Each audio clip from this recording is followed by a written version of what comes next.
আসসালামু আলাইকুম ফ্রেন্ডস, দোস্তরা আমার, আপনারা এখন শুনছেন বা দেখছেন ইউটিউব চ্যানেল রিয়াজুল জান্নাত 786।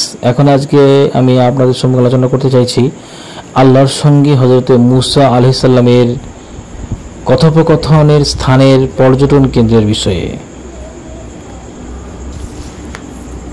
এই ছবিতে যে পাহাড়টি দেখতে পাচ্ছেন, স্থানীয়ভাবে এটি পরিচিত জাবালে মুসা নামে। বিশ্বাস করা হয় এখানেই নবী মুসা আলাইহিস সালামের সঙ্গে কথা বলেছিলেন আল্লাহ। পবিত্র কোরআন আর বাইবেলের বর্ণনা এমনই। এছাড়া 6ষ্ঠ শতকের সেন্ট ক্যাথেরিন মঠও এখানে অবস্থিত। এটি পরিচালনা করে গ্রিক অর্থোডক্স চার্চ। অনেকের কাছে তুর পাহাড় নামে পরিচিত হলেও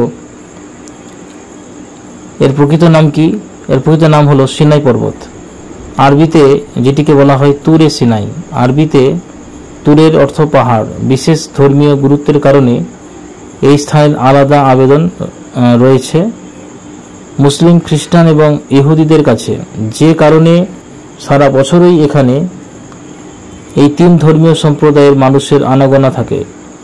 তবে সম্প্রতি তিন ধর্মের অন্যতম এই তীর্থস্থানে একটি বৃহৎ পর্যটন প্রকল্প বাস্তবায়ন করছে মিশর। এ নিয়ে শুরু হয়েছে তুমুল বিতর্ক। ইউনেস্কো স্বীকৃত বিশ্ব ঐতিহ্যের স্থানটিতে এখন গড়ে উঠেছে বিশাল বিলাসবহুল হোটেল, ভিলা এবং মার্কেট।